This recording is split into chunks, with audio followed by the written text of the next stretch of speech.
নমস্কার আপনাদের সবাইকে শিহরণ সন্ধ্যা থেকে আমি প্রীতম বলছি।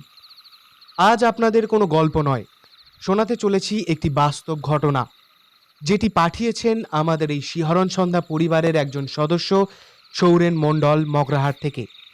আশা করছি ঘটনাটি আপনাদের ভালো লাগবে। তিনি গল্পটি যেমনভাবে পাঠিয়েছেন ঠিক সেরকমভাবেই আপনাদের সামনে আমরা তা তুলে ধরব। শুরু করার আগে শেষ একটাই কথা বলতে চাই, আপনাদেরও জীবনে যদি কোনো অলৌকিক বা অতিপ্রাকৃত ঘটনা ঘটে থাকে তা অবশ্যই আপনারা আমাদেরকে পাঠাতে পারেন চায়ের ঠেক 27@gmail.com এই জিমেলটিতে, যেটি আপনারা ডেসক্রিপশন বক্সেও পেয়ে যাবেন। তবে হ্যাঁ, গল্পটি যদি যথার্থ হয় তবেই আমরা তা মান্যতা দেব এবং পড়ে শোনাবো আমাদের এই চ্যানেলে। চলুন শুরু করা যাক। ঘটনাটা নিছক গল্প নয়, আমার জীবনের সাথে ওতপ্রোতভাবে জড়িত আগাগোড়া এক অলৌকিক বা অতিপ্রাকৃত বাস্তব। হঠাৎ করেই ঘুমটা ভেঙে গেল। দূরে কোথাও একটা কুকুর ডেকে চলেছে। বিছানা হাতড়ে ফোনটা খুলে দেখলাম রাত 2:10। না, এভাবে নিচেষ্ট হয়ে বসে থাকলে কোনো মতেই আর ঘুম আসবে না। তার চেয়ে বরং উঠে একটু বই পড়লেই দু চোখের পাতা ঘুমে জুড়ে আসবে। এই বদ অভ্যাস আমার সেই ছোটবেলা থেকেই। পড়তে বসে ঘুমিয়ে পড়ার জন্যে কতবার যে মায়ের হাতে মার আর বাবার বকা খেয়েছি তার কোনো হিসেব নেই।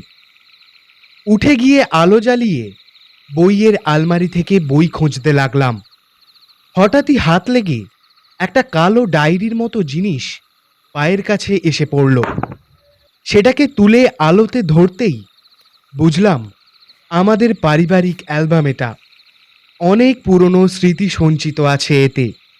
কি মনে হতে সেটা খুলে ফেলে পুরানো ছবিগুলো দেখতে লাগলাম।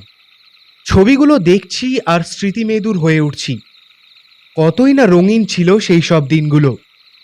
হঠাৎই একটা ছবিতে এসে আমার চোখ আটকে গেল। ছবিটা আমার মামার বাড়িতে তোলা। তখন আমি সদ্য মাধ্যমিক পাশ দিয়েছি। ছবিটাতে আমি আর মামা দাঁড়িয়ে রয়েছি পাশাপাশি। এটাই আমার শেষ মামার বাড়ি যাওয়ার স্মৃতি। ছবিটা দেখতে গিয়ে আরও একটা কথা মাথায় আসতেই আমার সারা শরীর একবার ভয়ে শিহরিত হয়ে গেল। একটা ঠান্ডা স্রোত শিরদাঁড়া বরাবর অনুভব করলাম। ঘটনাটা আজও মনে পড়লে চোখের সামনে ভেসে ওঠে সেই পড়ন্ত সাঁঝবেলার অলৌকিক ঘটনার কথা। আগেই বলেছি, তখন আমি সদ্য মাধ্যমিক পাশ করেছি। হাতে তখনও মাস দেড়েকের ছুটি পড়ে রয়েছে। একদিন হঠাৎ ঠিক করলাম মামার বাড়ি যাব। অনেকদিন ওদিকে যাওয়া হয়নি। তাই ভাবা মাত্র বাবা মায়ের কাছ থেকে অনেক কষ্টে অনুমতি নিয়ে বেরিয়ে পড়লাম। গন্তব্য দক্ষিণ বারাসাত, কালিকাপুর, আমার মামার বাড়ির গ্রাম। খেলাধুলা, দুষ্টুমি, লোকের গাছের আমজাম সাবার করে দিনগুলো বেশ ভালোই কাটছিল। কিন্তু সুখ বোধহয় বেশি দিন স্থায়ী হয় না।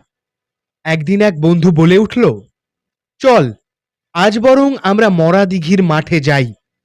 তার কথা শুনে আমরা সবাই একেবারে লাফিয়ে উঠলাম।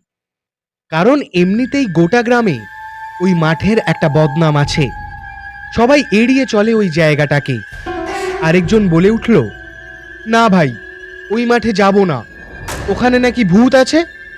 দূর, ভিতুর ডিম একটা। তুই নিজের চোখে দেখেছিস কোনো দিন? আর যদি থাকেও তাহলে তো সোনায় সোহাগারি। অনেক আলোচনার পর আমরা সবাই ঠিক করলাম আজ বিকালেই আমরা যাব ওই মাঠটাতে খেলতে। যেমন ভাবা তেমনি কাজ। বিকেল হতে না হতেই ফুটবলটা নিয়ে বেরিয়ে পড়লাম আমরা সবাই। মাঠটা গ্রাম থেকে বেশ অনেকটা দূরে, একেবারে শেষ প্রান্তে। তার আয়তন বিশাল। অনেক দূরে দেখা যায় আবছা গাছপালার সারি। খেলতে খেলতে কখন যে বিকেল গড়িয়ে গেছে তা আর কারোর খেয়াল ছিল না। সম্বিত ফিরল একটা মৃদু বজ্রপাতের শব্দে। চারিদিকে তখন আঁধার ঘনাতে শুরু করেছে। ঠান্ডা হাওয়ার একটা দমকা এসে লাগছে গায়ে। কালবৈশাখীর লক্ষণ। আমরা সবাই এবার তাড়াহুড়ো করতে লাগলাম বাড়ি ফেরার জন্যে। ততক্ষণে হাওয়ার দমকাটা বেশ বেড়ে উঠেছে, সাথে বজ্রপাতের ঝলক। এই আলো আঁধারিতে মাঠের আলপথ ধরে হাঁটতে বেশ অসুবিধাই হচ্ছিল। কিছুটা পথ অতিক্রম করার পরেই সামনে পড়ল একটা ঘাস জমি। ততক্ষণে হাওয়ার দমক কমে গেছে, কিন্তু বজ্রপাতটা হচ্ছেই মাঝে মাঝে। ঘাস জমিটাতে পা দেওয়া মাত্রই হঠাৎ আচমকা তাতে তুমুল আলোড়নের সৃষ্টি হলো। এতক্ষণ যে হাওয়ার দমক চলছিল তা তো অনেকক্ষণ হলো বন্ধ হয়ে গেছে, কিন্তু ঘাস জমিটুকু ঘিরে যেন তৈরি হয়েছে এক তুমুল ঝড়ের।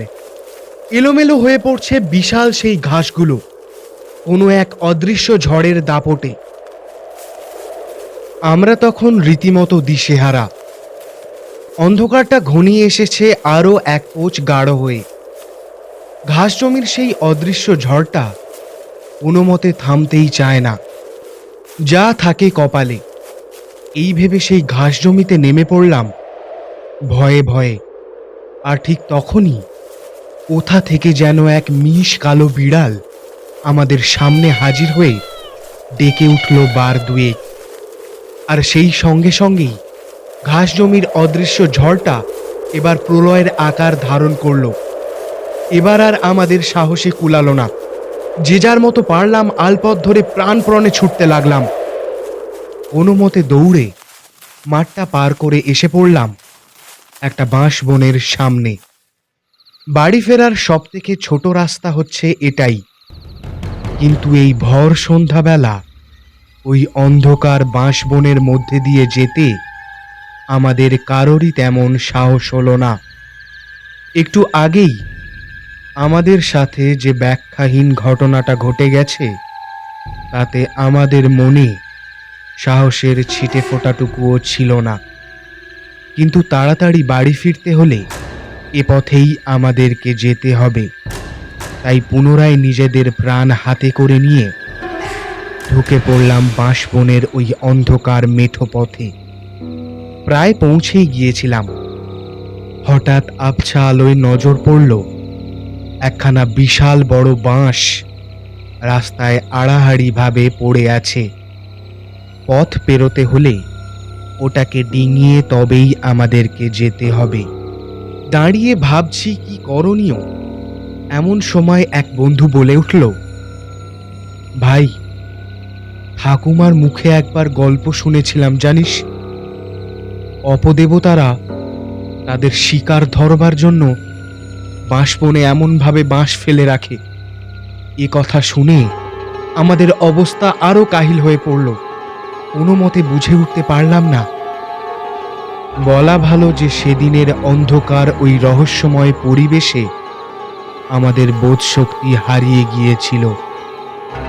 প্রায় পাগল অবস্থাতেই কোনো মতে মামার বাড়ির উঠোন পর্যন্ত পৌঁছাতে পেরেছিলাম। তারপর জ্ঞান লোপ পেয়েছিল আমার। গল্পটি যদি আপনাদের ভালো লেগে থাকে তাহলে ভিডিওটিতে একটা লাইক দিয়ে দেবেন এবং চ্যানেলটিকে সাবস্ক্রাইব করে আমাদের পাশে থাকবেন।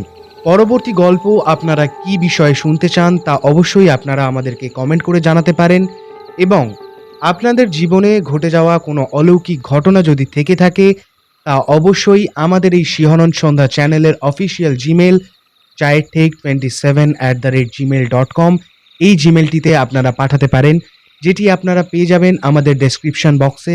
ধন্যবাদ। আশা করি আপনারা সবাই ভালো থাকবেন, সুস্থ থাকবেন।